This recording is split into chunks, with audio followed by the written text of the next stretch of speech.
Mariela, would you come in front and lead us in prayer? Now everyone stand up so we can pray. In the name of the Father, Son, Angel of God, my guardian, who has God, ever this day be at my side, to light and guard, to rule and guard me. Amen. Now, before you sit down, kindly pick all the trashes that scattered around your chairs and lay your chairs here in front. Done, sir. Done? Yes, sir. Good afternoon again, grade 2. Good afternoon, sir. So how are you today? We're good, sir. Good to know. So before our lesson today, I just have here some rules. Would you mind to read it, Myra? English, E, and engage actively. Never interrupt when someone is speaking. Give your best effort. Listen attentively. Interact kindly. Speak politely and help each other. Thank you. So, Harry, would you state who is absent in class? Is there any absent in class? None, So, before we start our lesson, kindly someone give us the wrap-up of our lesson yesterday. Yes, Jillian, what is our lesson yesterday? How about noun, sir? What is noun? Karen? Sir, name of place, and Would you mind to give an example of noun? Girl? Pedrito. Good, thank you. Now, we have someone with us and who will join us for our discussion. And maybe you are all familiar with her. Are you excited to meet her? Yes, ma'am. And who is this? Dora. Dora. Are you watching Dora the Explorer? Yes, ma'am. Isn't it that Dora loves having adventure? Yes, Who ma'am. among you loves doing adventure also? Me. Like what? What do you do? As an adventurer, are you going camping? Going to different places. Very good. And now, Dora is with us to ask for our help to help her find her hidden treasure on their backyard. Are you going to help her? Yes, ma'am. And before anything else, of course, for us to find the hidden treasure, we need something to help us find that one. What do you think? Is it? We need? Yes, Karen? Yes, very good. We need a treasure map. And everyone say, treasure map. Treasure map. Very good. And now, this is a treasure map that will help us find the hidden treasure of Dora. And this is the backyard of Dora where our adventure will start. Wow. Wow. What can you see on the blackboard? A tree. What else? Flowers. Very good. And this is the place where we will find the treasure or the hidden treasure of Dora. First clue, we will consult our treasure map. It says here, from the doorsteps of the house, count 1 to 10, or count 10 steps and face to the bushes and look for a hidden item. How many steps should we make? 10. Where is the doorstep? This one. This is the doorstep, and we will make 10 counts, and everyone will count. You help Dora count, okay? 1, 2, 3, go. 1, 2, 3, 4, 5, 6, 7, 8, 9, 10. It says There. There. Look for the bushes and find a hidden item. But wait, there is a question here that we need to answer. What should Dora do? A, is it search for a hidden item behind the bushes? Or B, search for a hidden item under the bushes? What do you think is the correct answer? A. Letter A, let's check. Is it search for a hidden item behind the bushes? Very good. And now let us search for the hidden item behind the bushes. And we find... What is this? Gloves. Gloves. Gloves. Wow, it is a working gloves. And I'm wondering what this gloves is. What these gloves use will help Dora find later on. Next. From the bushes, make 3 hops until you reach the stone found between 2 fences. Can you find 2 fences? Yes, ma'am. And from the bushes here, it says that we make 3 hops. And you count 1, 2, 3, and Dora will hop, okay? 1, 2, 3, go! 1, 2, 3. Where do you think is the rock between the fences? There.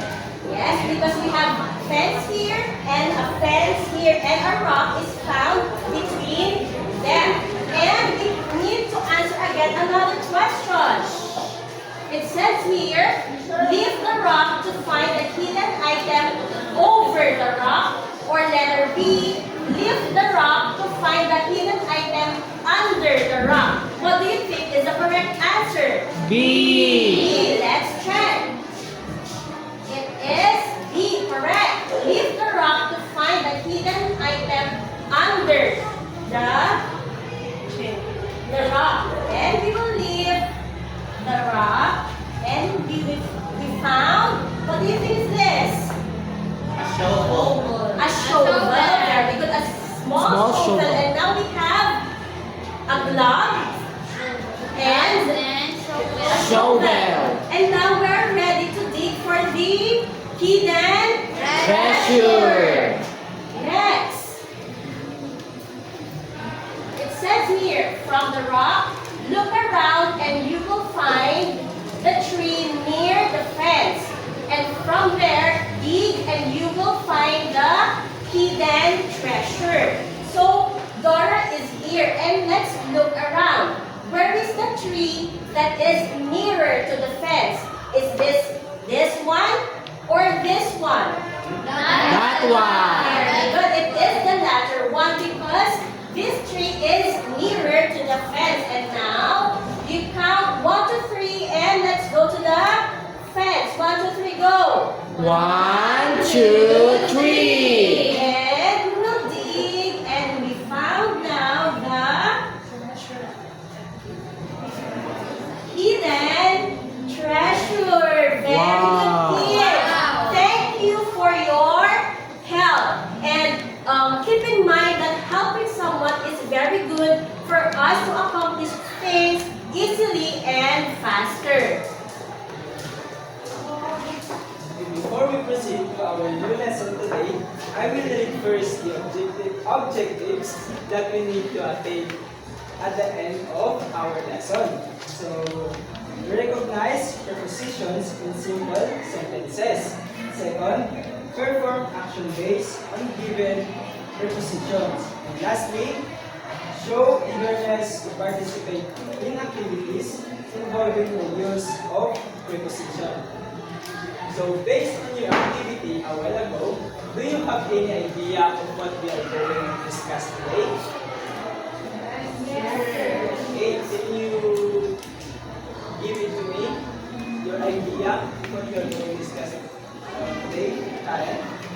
Sir, our topic for today is all about preposition. Okay, very good, Karen. So our topic today is all about prepositions. So do you have any idea about preposition? Master. If none, can you please read, class? Preposition. It is a word or group of words used before a noun, pronoun, or noun phrase to show direction, time, place, location, spatial relationships, or to introduce an object. Okay, very good. So as it says here, that preposition are word or groups that use before noun, pronoun, and noun phrase. So there are different kinds of preposition. So let's deepen our understanding through starting with the preposition of direction. So what is preposition of direction? Can you please read, Pam? Prepositions of direction are words used to indicate movement from one place to another. Okay, so under the preposition of direction, we have here the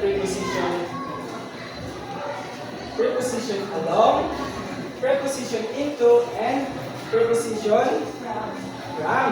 So, ano nga ba ang mga ito? Paano natin ginagamit ang mga salitang ito sa paggawa ng isang sentence? So, let's start with the word along. So, can you read the definition of the preposition along? It refers to movement or location in a linear direction or path. Okay, very good. So, if we say the preposition along, it refers to a movement or location. And repeat, if we say preposition along, it refers to a movement or location. So I have here pictures. So can you see this one, class? Yes, sir. What do you see in this picture? A river. Very good. Can you please read the sentence? The Children are walking along the river. Like what I have said a while ago, that the preposition along, it refers to a movement or location. So, who are walking along the river? Children Where did they walk? along the river. Very good. So, can you give it to me the preposition used in this sentence? Okay, Stephen. Along, sir. Okay, very good. So, next preposition is the preposition into. So, can you please read, Mariela? It refers to movement or location from the outside to the outside of something. Okay, very good. So, preposition into, it refers to indicate entry, pollution, transformation, and interest. So, I'll repeat. Preposition into, it refers to indicate entry, pollution, transformation, and interest. So, I have a picture again. So, what can you see in this picture? Butterfly. Right. Caterpillar. Very good, a caterpillar. So, can you read this sentence? The caterpillar transformed into a butterfly. Like what I have said a while ago, that preposition into refers to indicates entry, pollution, transformation, and interest. So, so this one, meron bang transformation? Yes, sir. What happened to the caterpillar? Okay, very good. So the caterpillar transformed into a Butterfly. right. So what preposition used in this sentence? Okay, Annabelle. Okay, very good. The preposition used in this sentence is into. So let's proceed to the another example of preposition of direction.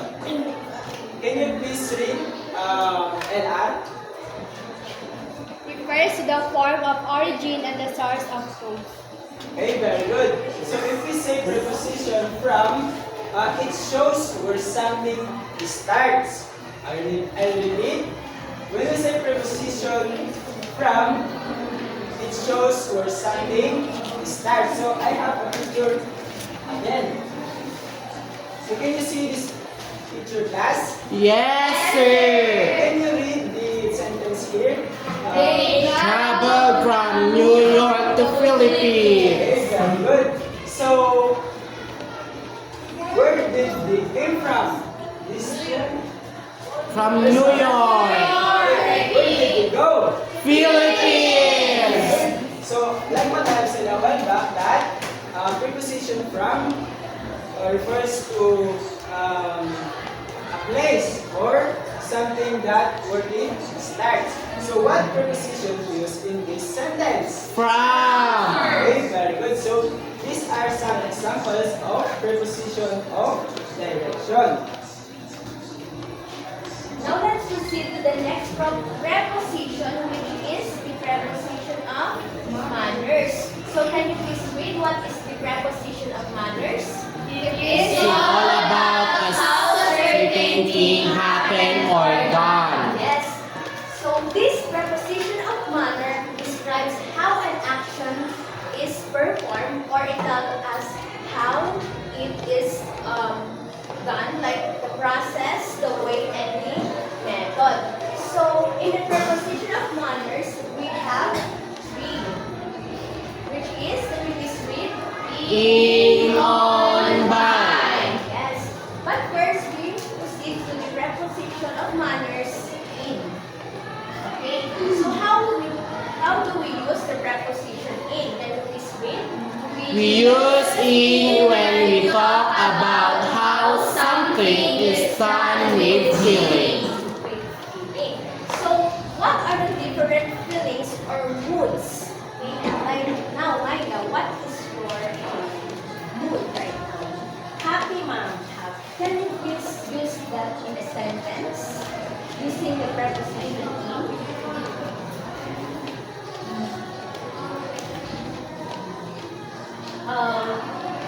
I ate my food a while ago happily. I ate your food happily. So happily is the feelings, but we didn't use the preposition in. So an example is this one. She spoke in a happy voice. So the word happy here is a feeling or a mood. So how did she speak, Harry? Can you please answer it in a sentence? She spoke in a happy voice. Yes, she spoke in a happy voice. Another use of preposition of manner in is used done with materials. So here in our classroom, can you state some materials? Melissa. Materials, ma'am. So we have chairs, we have blackboards. Chairs and blackboards. Another current. Laptop. Laptop. And lastly, Pam, can you share? TV. So,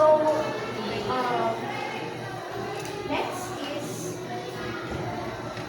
example. He wrote the letter in pencil.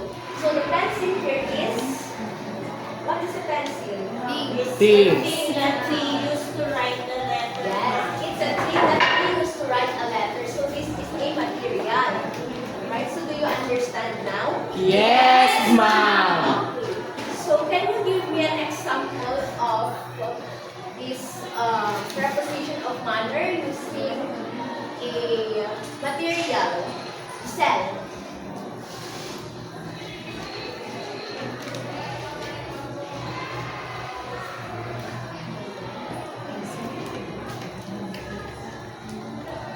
I draw in the blackboard with So the material she used is chalk. a chalk. Okay, so I have this is a girl, right? Yes. So this is Maria. So Maria is preparing to deliver a speech confidently in class. So what is the preposition used in this scenario?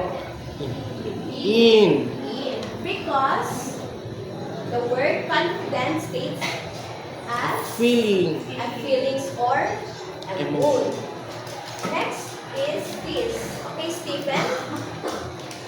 John, this is John, by the way. So, John is decorating a birthday card for his friend using a marker. Ayan, nag-draw siya.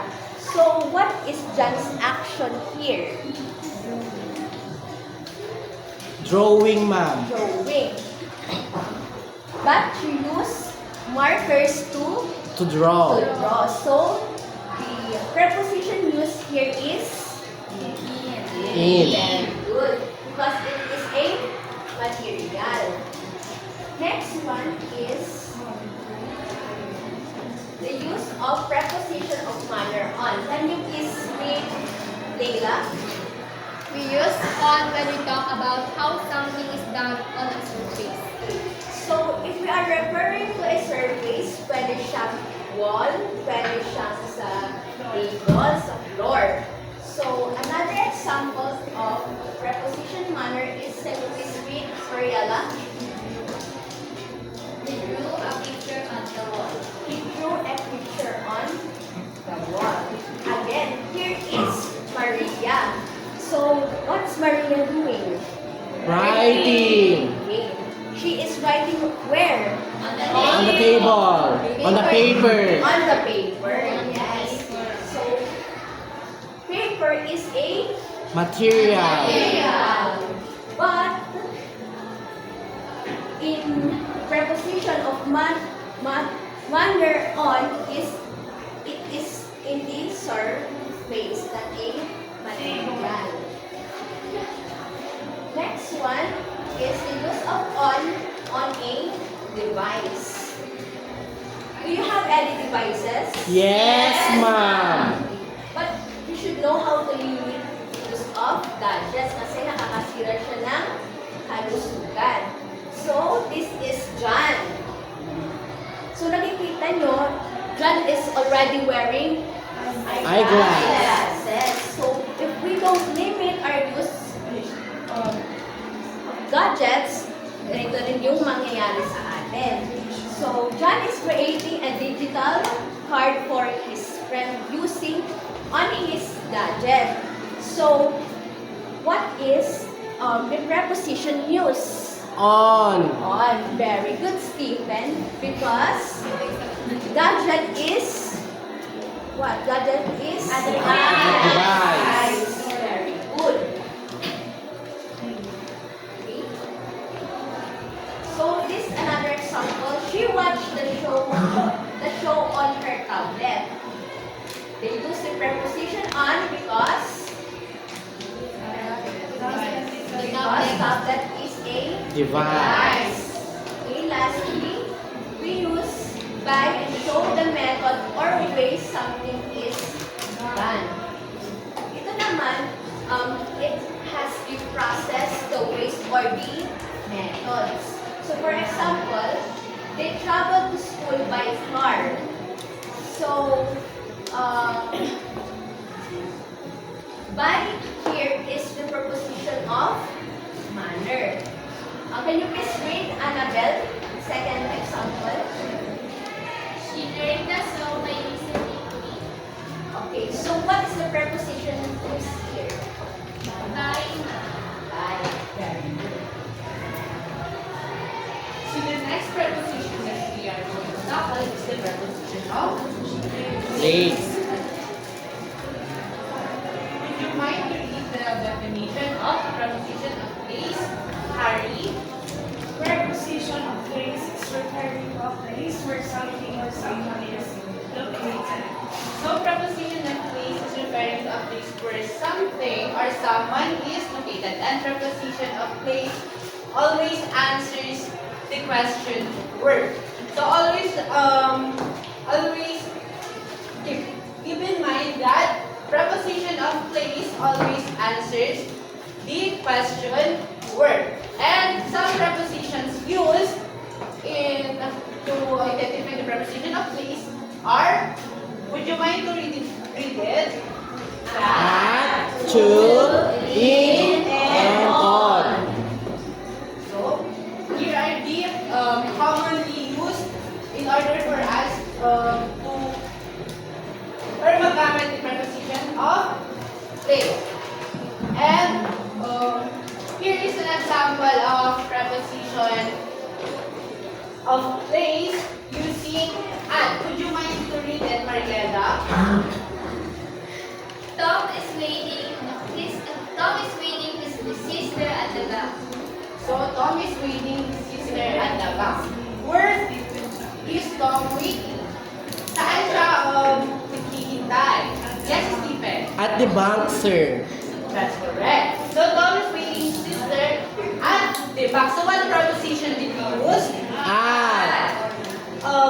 Nicole, would you mind to give us an example of a sentence using the preposition at?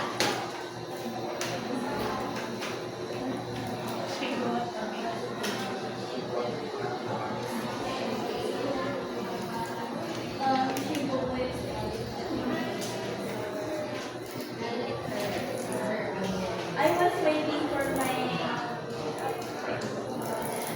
friends at the gate. Very good.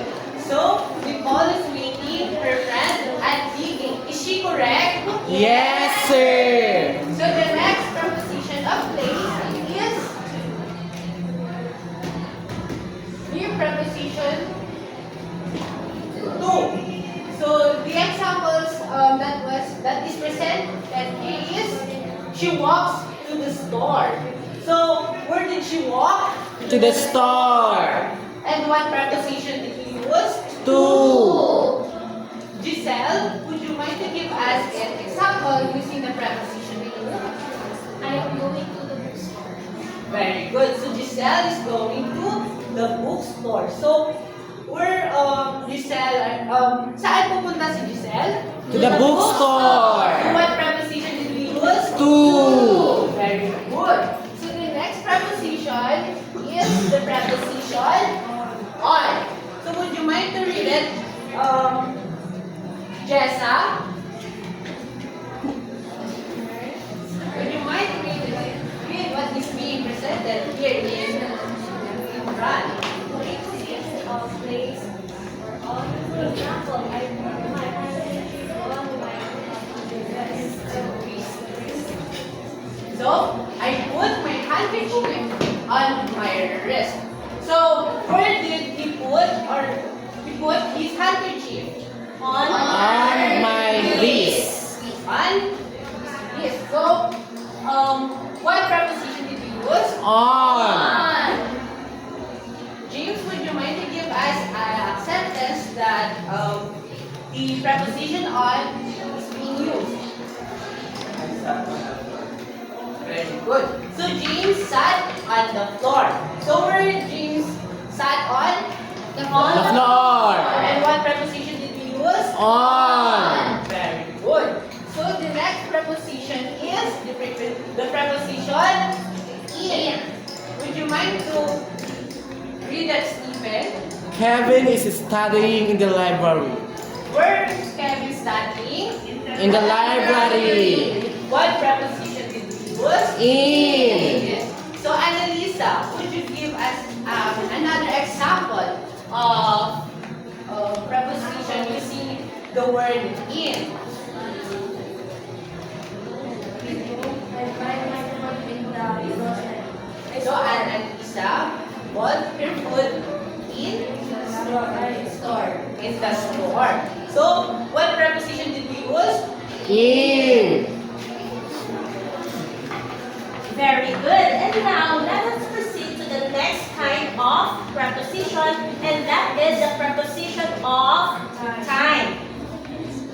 And can you read what is written or flash on the PowerPoint class? It is Used to indicate when a particular action takes place. Yes, very good. This preposition of time used to indicate or refer to a particular action that is taken place in an exact time.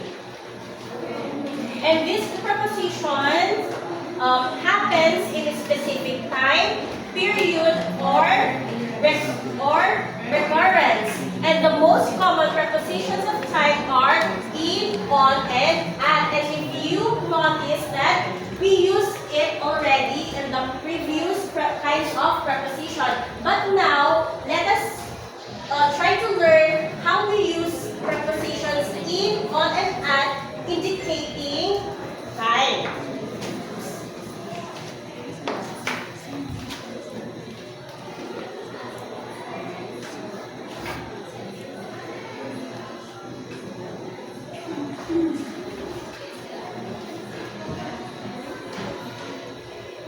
Here. Let's try to find the difference on how we can use the prepositions in, on, and at. So don't get confused, okay? Even though we have used it in, on, and at in the preposition of place and preposition of manner. Here in this preposition, these prepositions indicates time, okay? Kindly read LR. In is used for larger periods of time, such as months, seasons, and years. For example, she was born in 1996. Very good. She was born in 1996, and 1996 here is an example of or specifically year. And sometimes we get confused in using these prepositions. She was born in 1996. I have a chart here wherein we can see the different usage of in. For example, in months, in December. I am getting married in December. For example, Harry is celebrating his birthday in September. Very good. So if the sentence or what you want to say only consider the month, you use the preposition in. Another is in summer or season. In summer, what are the different seasons that we have? Rainy day and Rainy, sunny, winter, fall. Those are the seasons. There are 4 seasons. Winter, spring, summer, and fall. Those are the different seasons. For example, we will go to Canada in winter. Very good. So let me hear your opinion, Annabelle. Another example. For example, you want to express yourself or a sentence and you are going to somewhere else in season. For example, in fall.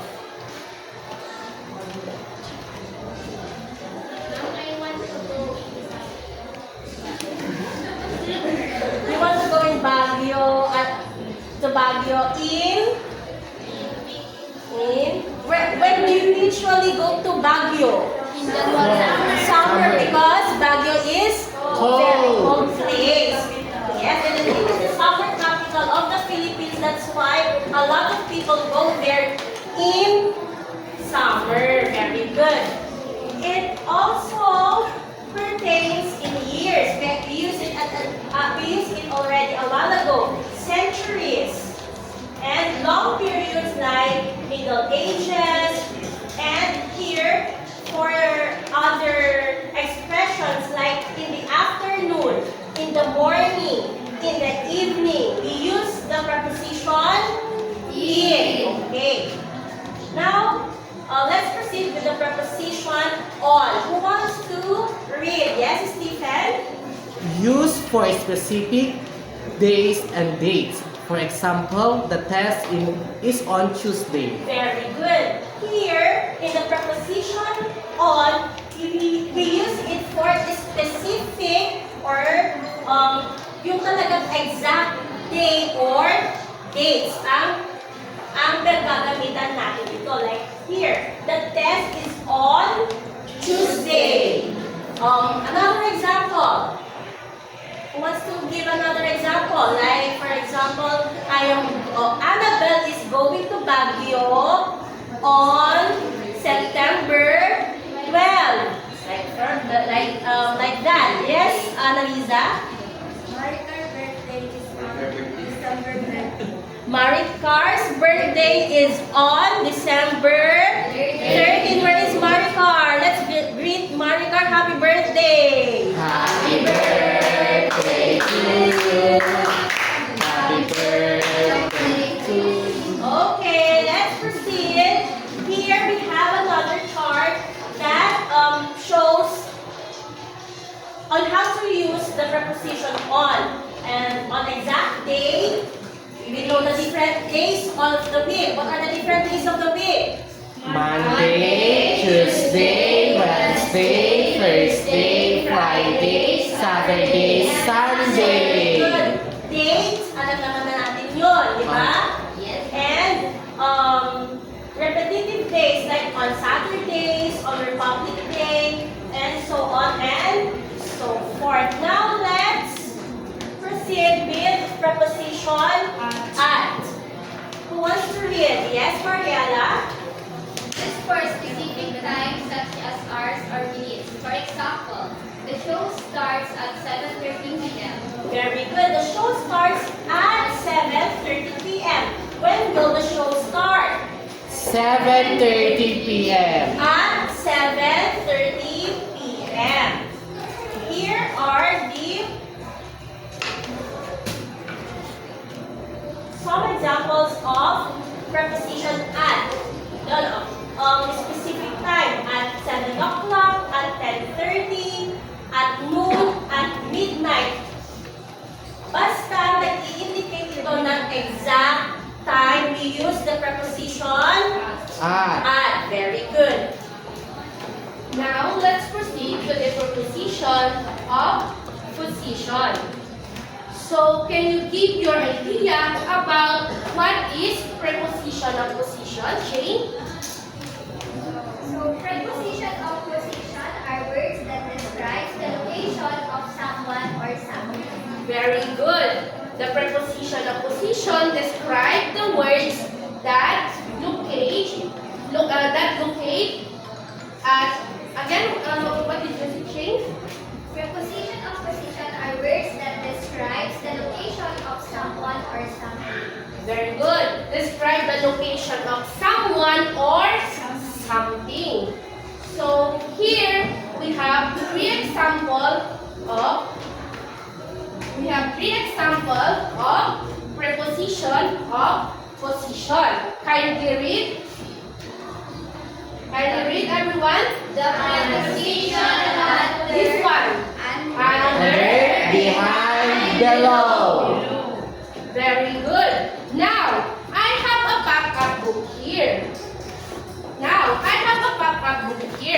I will show you some picture and describe what did you saw in the picture. Did you understand, kids? Yes, ma'am.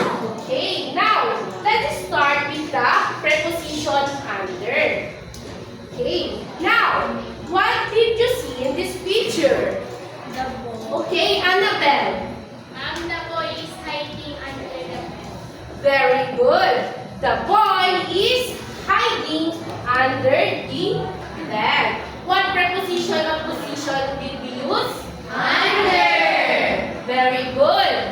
The preposition we use is under. So kindly read what is preposition of under, Mariela. The preposition under is directly below something or covered by something. Very good.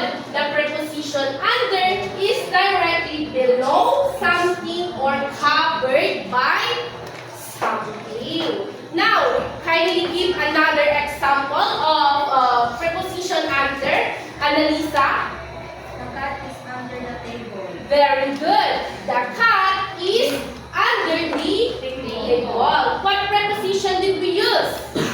Under. Nice. The preposition we use is under. Now, how about this one? Yes. Okay, how about this one? Harry. Okay. The chick is behind the chicken. Very good. The chick is behind the chicken. What preposition did we use? Behind. Nice. So, the preposition behind, kindly read, Jane. Preposition behind means at or towards the back of someone or something. Nice. Means that preposition of behind is at or towards the back of someone or something. Now, kindly give another example, Giselle. The director is behind the camera. Very good, Giselle. The director is behind the camera. What preposition did we use again? Behind. Behind. Now, last one. How about this one? Okay, divide. The monkey is below the tree. Very good. The monkey is below the tree. What preposition did we use? Below. Okay, below. So what is the preposition below? Kindly read, James. The preposition below is in a lower place or position than something else. Very good. The preposition below is in a lower place or position than something else. Now, kindly give another example of preposition below, Mariela.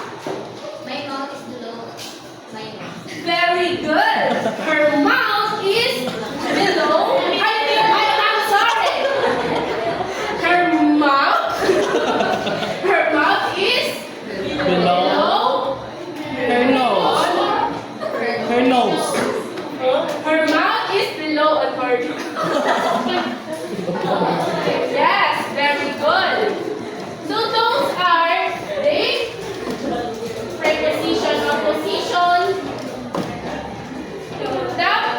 So those are the preposition of position. Again, what are the three preposition of position? Under, behind, below. Very good. Now, let's have an activity. Are you excited, class? Yes, ma'am. Okay, let's have an activity. Okay, so this activity is called a treasure quiz. Now, are you excited, class? Yes, ma'am. Okay.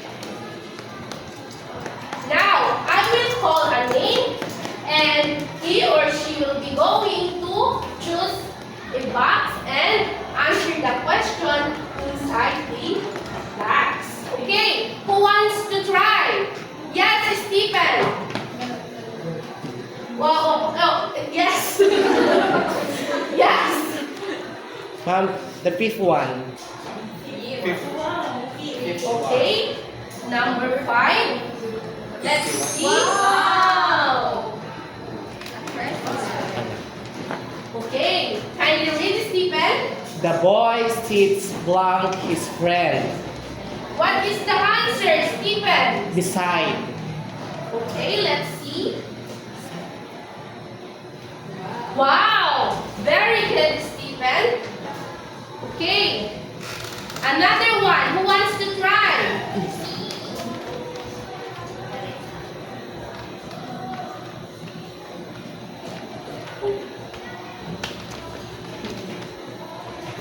Wait. Okay. Another one. Who wants to try? Yes, Shirley. What number did you choose? Number 7. Number 7. Okay, let's see. Okay, kindly read, Shirley. The dog is hiding blank the bed. Okay, what is your answer? Under mom. Very good. The dog is hiding under the bed. Okay? Very good. Okay, very good, class. Okay, now let's do a quick recap. But let's make it more exciting. Okay, so